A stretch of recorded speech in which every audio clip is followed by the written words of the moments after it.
welcome back to the Storyteller Shelf podcast. We are here, Jackie and Teresa, with another episode. So this is a really special one for anybody who is tracking along the map with us. We are hitting a new country today. We have Kate Simkins with us, the founder and company director of Big Thinking Publishing, based in the UK. As usual, we are going to dive right into it. So welcome, Kate. Thank you so much for being here. Thank you for inviting me. Yes, we're so happy that you're on with us today. If you could you tell us a little bit about yourself, your background, your writing journey, and how you landed in publishing? Okay, so I am a mom of two amazing daughters and stepmom to a stepson and a stepdaughter. And I live in the northwest of England, where, as I said, it's a little bit warm today, and we're not used to warm. So please bear with me if I look a bit frazzled at times. It's very hot. I was a teacher, classroom teacher, secondary school teacher for 17 years, and then left teaching to spend some time with my own children. And then I got to pick up my writing again. And then when I was ready to self-publish, after being knocked back from a few publishers, as we all are, I then came across the opportunity to create Big Thinking Publishing. We have a software engineering company called Big Thinking Limited. When you self-publish, you sort of create a publisher. A lot of people self-publish under their own name. And I thought, well, we've got a business already. So I tagged on Big Thinking Publishing. Now, 7 months later, here we are. That's incredible. I like the fact that you were like, you know what? Let's create something. You took it from software and then you added something. If you could you tell me what sparked the idea of Big Thinking? What was the founding vision? At first, it was to self-publish under Big Thinking Publishing my books. And then I put a shout out on Facebook. I thought, well, there's got to be more people like me, new writers starting out. It's a massively flooded marketplace. So I put a shout out saying I'm going to do a non-profit magazine, which is called Poems, Tales and Other English Words. And I got inundated with submissions. And as we were going through those, I realized that some of them were really good. And it's like these people are writing amazing stuff that's too good to go in one magazine. So I thought, well, if I'm publishing my own books, why don't I publish other people's books and give other people a shot and a chance as well? If I'm doing it for myself, I know then I'm going to know the system, I know how it works. And so I contacted the people who sent in the submissions and said, I'm brand new, let them know that we were just starting out. But would you like to come on this sort of publishing journey with us? And they said yes. And before I knew it, I had a couple of manuscripts to work with, which was really exciting. We've got a few in the north of England. We've got a few in the south of England. We have, because of obviously the internet, we've got Australian authors. We've got quite a few American authors, especially poets. You guys, you've got some awesome poets. Did you know? And we have our illustrators. I've got an amazing illustrator called Becca Grace. She lives in the UK now, but she is from South America. And I have 2 illustrators that are in Brazil as well. So it's sort of accidentally global. Who knew? Hey, storytellers! If you're still juggling Word docs, sticky notes, and 47 browser tabs to keep your story straight, it's time to simplify your writing life. Meet Scrivener, the writing software built by writers for writers. Whether you're drafting a novel, a picture book, or even a dissertation, Scrivener helps you organize your scenes, research, and revisions all in one beautifully structured workspace. Many of our guests on the Storyteller Shelf podcast have raved about Scrivener and how it completely changed their writing flow. You can move chapters around with a click, store your notes right next to your draft, and even set word count goals that actually keep you motivated. Curious? Check out our affiliate link. It helps support the show at no extra cost to you. And let us know if you give it a try. We'd love to hear how it helps your writing process. And that's one of the things that makes us a little bit different to some of the other sort of bigger mainstream presses. We work with individuals. We don't work with big companies. We work with individuals who are just trying to do their best. And a lot of our children's writers and children's illustrators, they just want to share their stories and they just want to share sort of the joy of reading with the next generation. We are always very, very interested in the building blocks of what it takes to start this kind of business. So what better person to ask than you? The building blocks, I'm not going to sugarcoat it. You need money, because publishing is a little bit of a money pit, and you are investing in people's writing, and it takes time to recoup that back. So once you've got your manuscripts, you've got your editors, and you've got your proofreaders, and you've got your cover designers, and then you've got the print runs to do, and that's all financed before the book is actually out there to sell. So it's not an easy business to get into unless you've got a little bit of a pot to start you off. And I was lucky because the other side of the business did give me that little bit of a pot to then start the ball rolling. So, and I have also learned that it is a marathon and not a sprint. I'm a very impatient human, and I find that very difficult because I've got all these amazing books and I want to get them out in the world, and then my amazing mighty marketeer goes, Kate, we might need to stagger these so we can give them some actual spotlight. So as a building block, a bit of financial investment in the first place. You need time, because creating relationships with authors, I think, is really important. And it's one of our key strengths in that we have got authors who we are publishing multiple books. So it's not a one author in and then out and then. So we have a good few of our authors that we will have produced 3 or 4 books for, because that's all they've got at the minute. But they're still writing. So those sort of connections. So there's money, there's time. I think you've got to love it, because it is time consuming and there's a lot of sort of negotiating, and perhaps people's opinions of what they want their book to perhaps look like and end up like is also really got to sort of shape people's expectations a little bit as well. So time, patience, love what you're doing. Thank you for the transparency there. We always say money is not a dirty word on this podcast. We need to talk about it because it's an expensive business.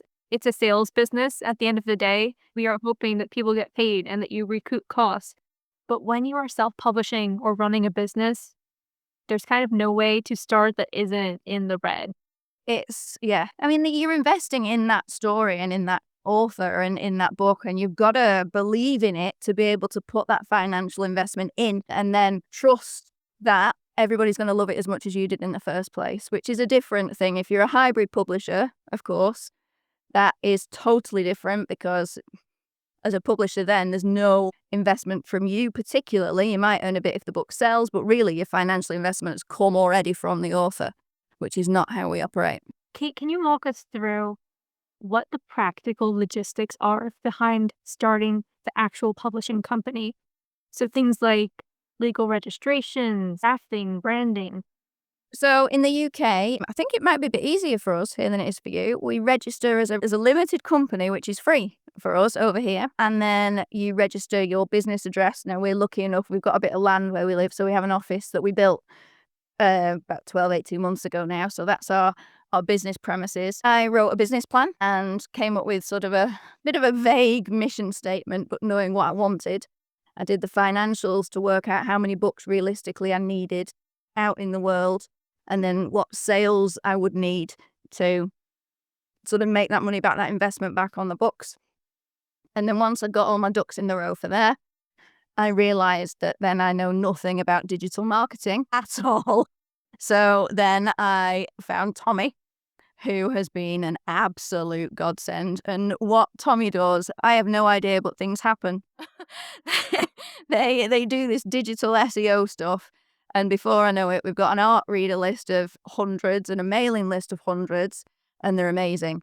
And then we realised that we were getting so busy that we actually added a third member of staff onto, and that's where we ended up with Ruby as well, whose background is in sales and marketing. So in terms of those logistics, from being in the UK, the legal side is actually pretty easy. Business bank account, which you can open once you've got your registered company number.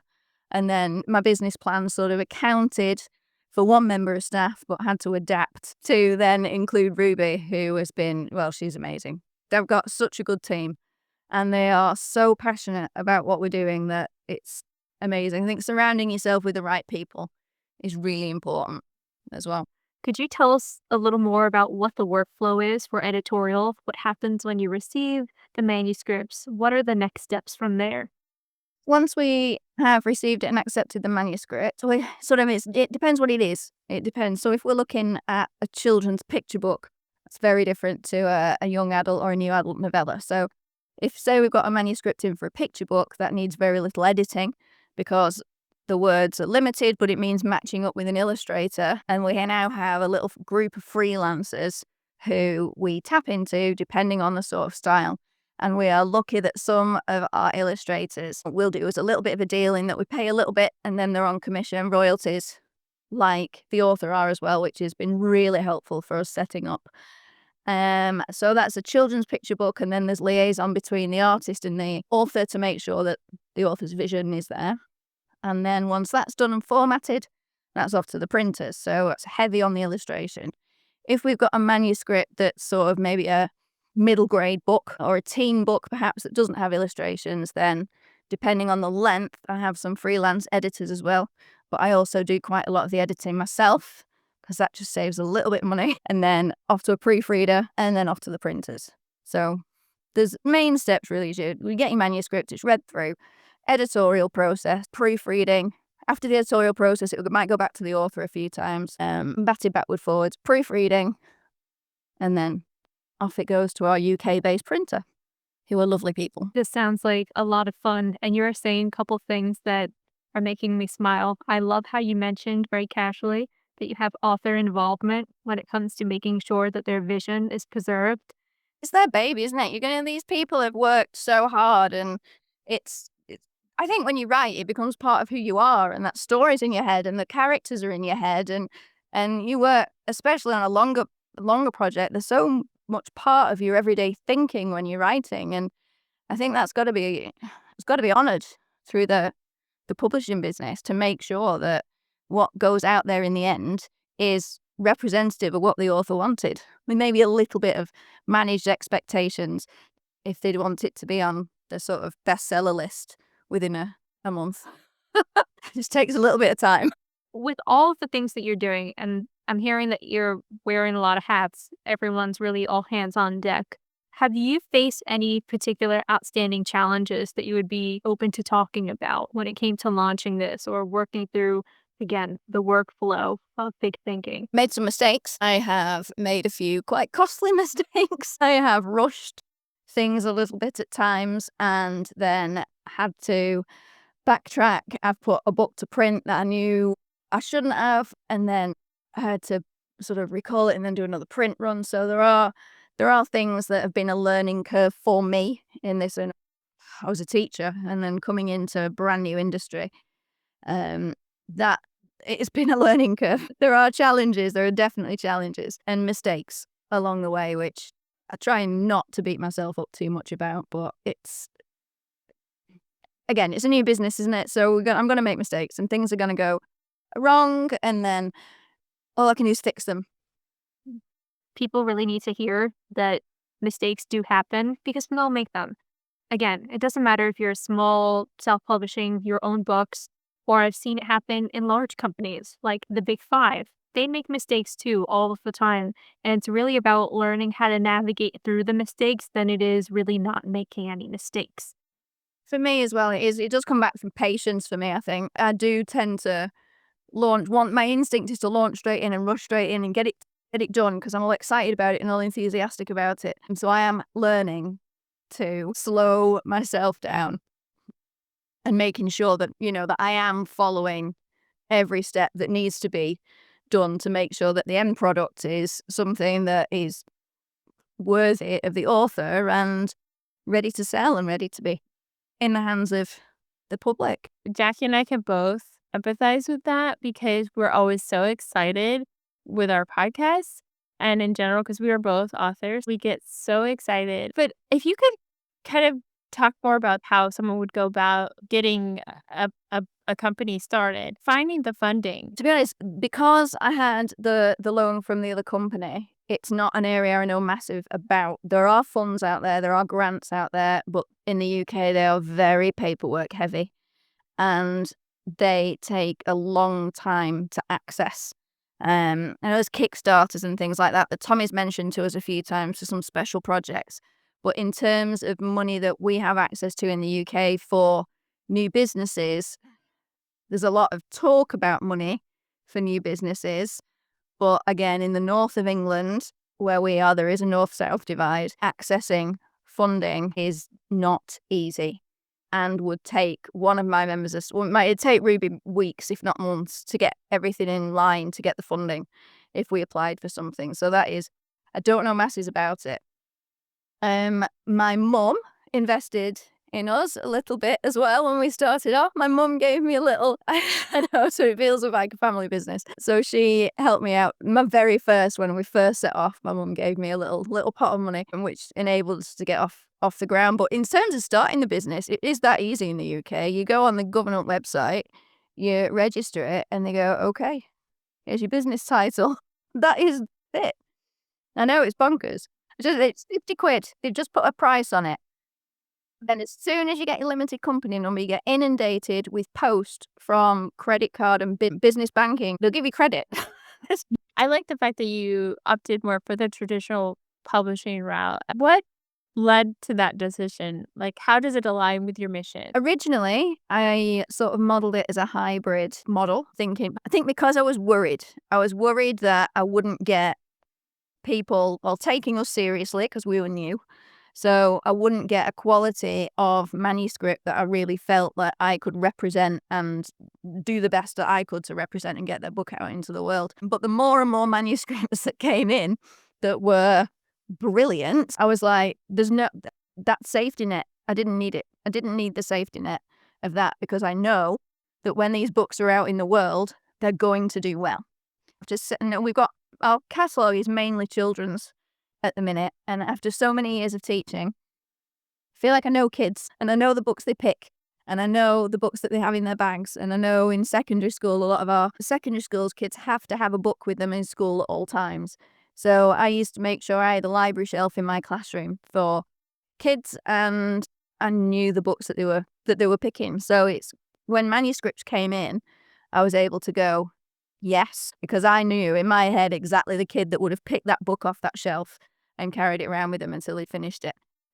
And when I'd done more and more research over the last few months about hybrid publishers, and I gave one of my books to a hybrid publisher that I'm not going to mention the name of, and I have got back from the hybrid publisher because it was awful. I knew that that is not what I wanted, and it's not what I wanted for Big Thinking Publishing.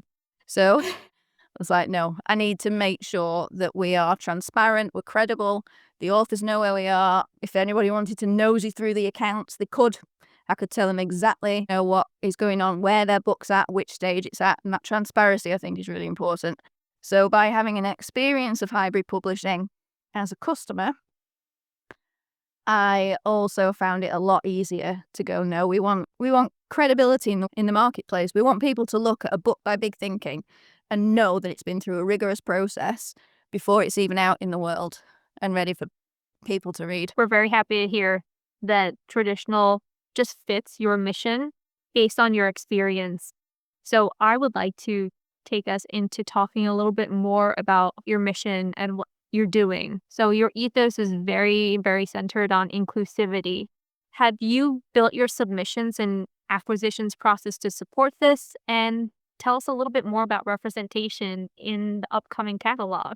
It organically grew into how it is, and the majority of our authors do fall into a category that would put them in some kind of minority or people of color.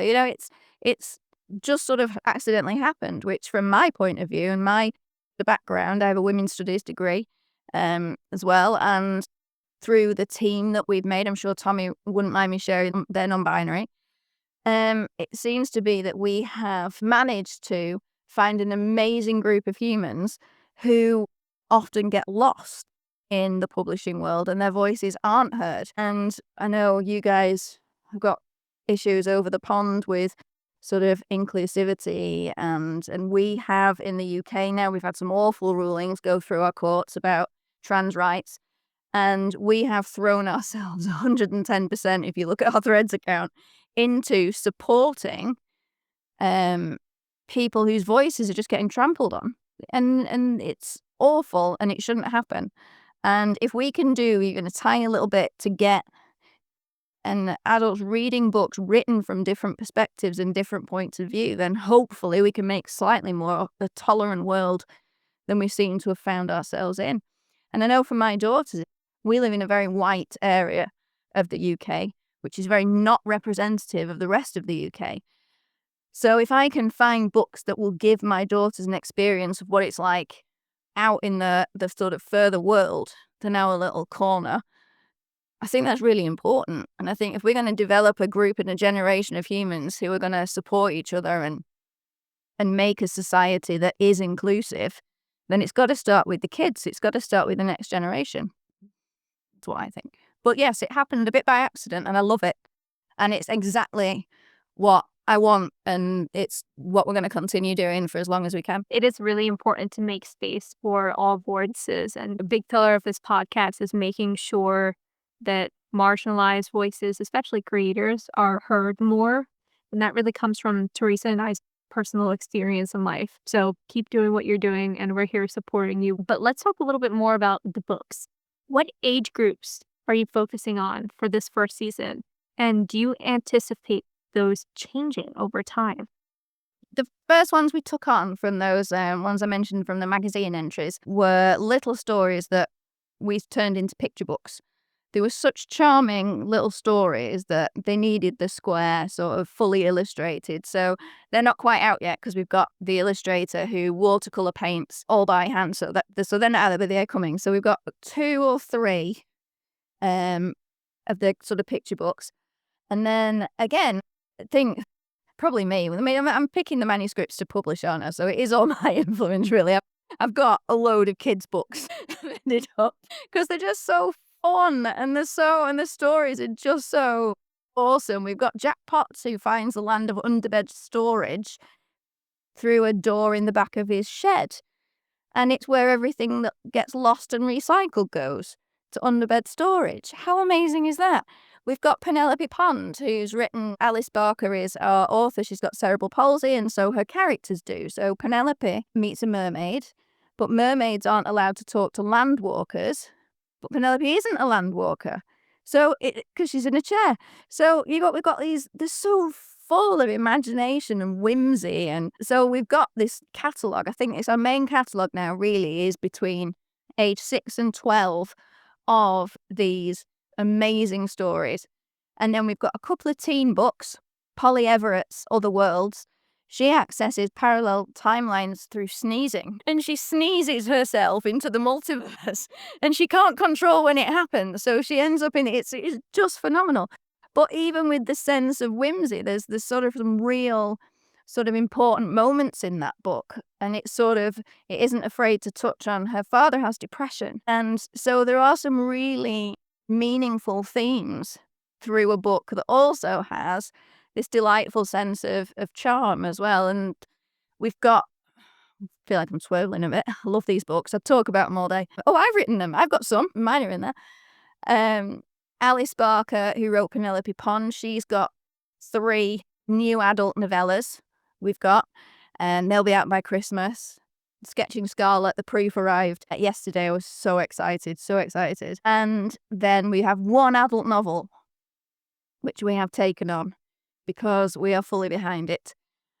And the thing, Tommy's always like, so Kate, when are we going to take on more adult novels? And I'm a little bit torn. They take a lot more editing. As a practical 90,000 word novel takes a lot more editing and proofreading than a book about lands in a shed. So from a business point of view, as much as I would love to broaden into, and especially because of what we like to read as a team, Tommy is a big fantasy reader, as am I. So I'd love to do that, but then you go into fantasy world and your books are like epic.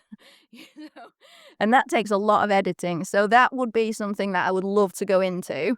But I think because of the business model and where we're at the minute, that huge financial investment might have to come a bit later down the line. You mentioned fantasy already, but tell us about the other genres that you have.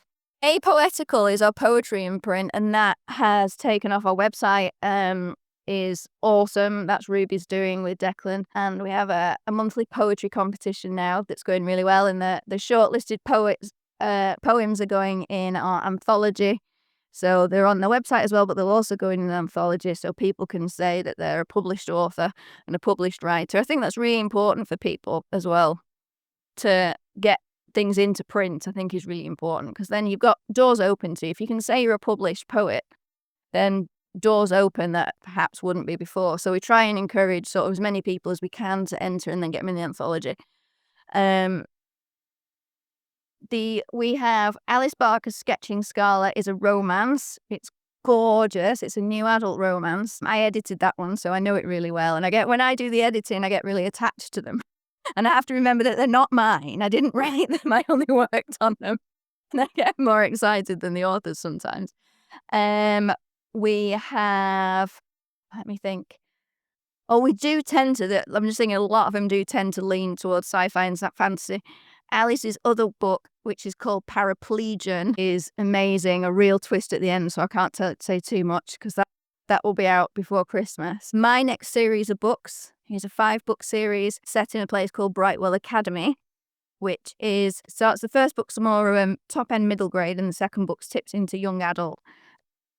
There's a story about friendship, one of the picture books, that's lovely. And the other one is about the curious bird who wants to know how the moon stays in the sky. And so he asks lots of friends. He asks a frog and an owl and a cow about how the moon stays in the sky. And obviously, it's because the moon has wings. Obviously. So they're charming and whimsical and leaning towards the fantasy side of things would probably sum up our catalogue quite well. I really want to talk a little bit about marketing with you, Kate, and also about distribution and sales, because I think this is going to be really valuable for people trying to be inspired by this business and to learn a little bit more of what it's like to plan these things, even if they're self-published, so that they can take those tips with them. We tend to put a different sort of marketing strategy together depending on the book. So again, because they're quite diverse, what would work for a young adult novella is not going to work for a children's picture book. So we tend to take each book as its own separate thing and then think about what the best pathway is that. Because obviously I think, especially when you self-publish, you think that the writing is the hard bit, and then you get it in your book, and then you realize that actually selling the book is the hardest thing. The writing the book's the fun bit, and then getting it out there and getting people to know about your book is an entirely different kettle of fish. So what I have learned from my mighty marketeers, which is why I have them on my team, because this is not my area of expertise, is that an online presence is really important. Offer a webpage for each of our authors through our main website, so that they've got an online presence if they don't have their own website. We always say an author website is really important, because it's a landing base for people, and it's the first place nowadays that people will go and they'll search. And if you've got a website, they go, okay, and then they'll go and have a little look through what else you've got. So an online social media presence, hate it, but it's important. And a website, really important. And then from what I have learned, it is engaging with people on social media and making sure that people can contact you. So we have a mailing list and we have a monthly newsletter, which again I would advise for any self-published author to do as well. Try and build yourself a little bit, because that's your first port of call. If you've got anything new coming up, you're sending it out and you're sharing, but not too often, because you've got to balance spamming each other people's inboxes and actually it being beneficial what you're writing. I'm a fan of a blog, which I think is nice on your website. So that's something if you want to just sort of keep people in the loop, but use your mailing list maybe once a month to send out sort of new things that you're doing, maybe even snippets of new stories to engage people, especially if you've got something coming out in advance. Little snippets is good. And also on your website, have little bits of extra information that isn't in the book, but maybe build your world a little bit so people can engage with your website as well as your written book. We have a quite healthy ARC reader list now, which as a business owner, I'm always a bit like, they're getting the book for free. but they are really important because these are the people who are going to leave you your reviews. And you won't get as many reviews as you send out art copies, but you can send out digital art copies, so it's not costing you a fortune to do. And if you get a couple of good reviews, that is brilliant to put on your website and on your social media account as well. That's our online strategy. Our other marketing strategy, which is Ruby, because she's awesome at sales and marketing, is through our county councils and library service. So not just selling directly to the public, but selling on a sort of business to business level as well, which I think a lot of people don't always think to do, especially self-published. But getting your book in a library, if you can do that, then again, it's your name's out there in the world. And the more your name's out there and recognised, the more chance people are going to go, I know, I've heard that name, I'll read it. Like the work Ruby's doing with our libraries and our local libraries to get our books in there. I mean, it's going to be different for you guys state to state. I would have thought about how that works, but anything, and boots on the ground for local authors as well. People will support local authors if they know about you, and that can be a bit nerve-wracking because I know our authors are a little bit reclusive and don't like putting themselves out there. They just want to sit at home and write their little worlds, and that makes them happy. But if you can get out there and get your name out into local bookshops, we don't have many around here anymore, sadly. But if you can do that, and if you can put yourself out there for author events, especially if you've written a kid's book, getting into schools and just engaging with your local communities, a really good way of getting your name out there as well. That's really valuable advice. And I'm going to kind of work us backwards a little bit because in order to make the sales, you need the book. We would love to ask a little bit more about printing process because it's really different from company to company. Walk us through what your printing process is. Are you doing print on demand or buying in bulk?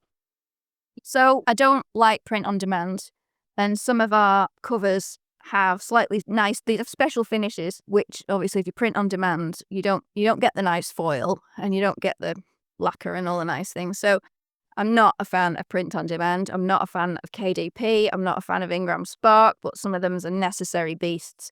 You need a degree half the time to work Ingram Spark. It's throw shoes at my computer all the time. In terms of our manuscript, if it's a simple, easy to go, no illustration manuscript, I use Vellum software because I've got a Mac. I don't think you can get it on Windows, but I would have thought there's an equivalent somewhere, but I don't know. So that's amazing because I just pop it in and it gives me a print ready PDF and everything's formatted the right way, and actually not that expensive. It was a one-off cost, I think, of 200 quid, which for us as a business to format our books is like a no-brainer. It's like, well, I don't just pop it in and it does it, it spits it out. And then we use a printer down in the south, well, middle of England really, and I start with a 40 book print run. 20 go to the author for their author copies, and I keep 40 back for sales through the website and promotional purposes. And the reason I do that is because when I order again, my print cost is significantly reduced. So my first print run might cost me £4 a book. If it's sort of maybe a 40,000 word book, perhaps will maybe cost me about £4 a book to print in the first instance, but it'll cost me £2 a book for the second print run. And that means more profit to be split between us and our authors.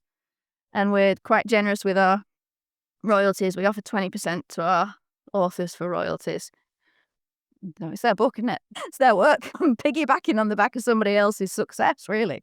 When you look at it, that's what we do as publishers. So I think it's really important that they get a decent... But even then, I mean, by the time you take off print costs, authors, unless you've got about 10 books out there. I always say to my authors, get me 10 books, write me 10 books, and you might have a chance of making some proper money because there's not a lot of money per book. You're very humble in what you're doing, and you say some things just very matter-of-factly that all of us really want to happen.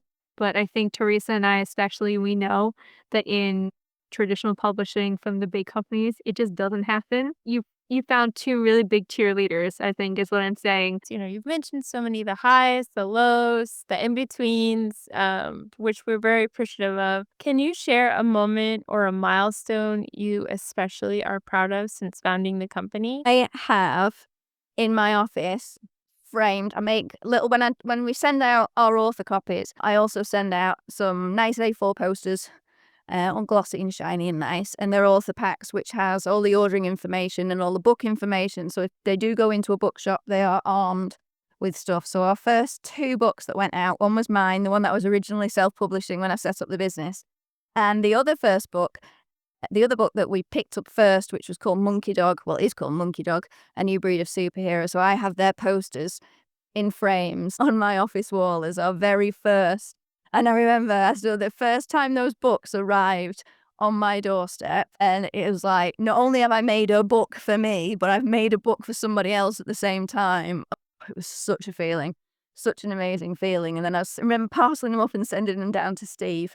And he was dead excited. He got his parcel of books, and I was excited that I got my parcel of books. So that milestone of the first 2 physical copies of books was absolutely amazing. I don't think I'll forget that feeling ever. Yeah, you've described the golden moment for when an author just receives their book for the first time, that first package that comes in from the publisher. I don't think anything could top it ever. And even the sales that will come following publishing a book, there's 2 things that I think are these priceless experiences, which is 1, finally getting the finished product in your hand, and then 2, that moment when especially kids who are the readers pick it up and they start loving it. Yeah, There's nothing better than that.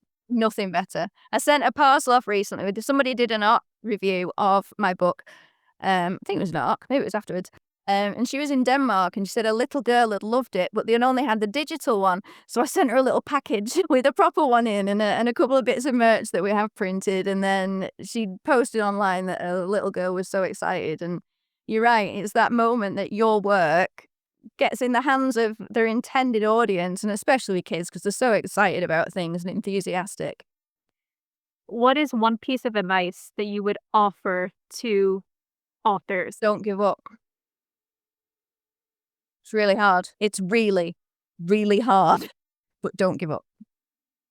Beautiful. Nothing more needs to be said. So, Kate, we are going to thank you so much for being here with us today and opening up and sharing your story with Big Thinking. Oh, it's been an absolute pleasure. And anytime, call on me anytime, because talking about books is just what I love. If you enjoy this episode, give us a like, subscribe to our channel, and share this with a friend because we know that other people out there could use this too. And one last thing, if you like freebies, definitely join us in our email newsletter. Pop your email in, it's for free. We don't spam you, but we occasionally send things like career opportunities, awards and contests, and handy dandy things like pitch guides and query guides that you might find very useful. So otherwise, we will let you go today, and we'll see you again next time.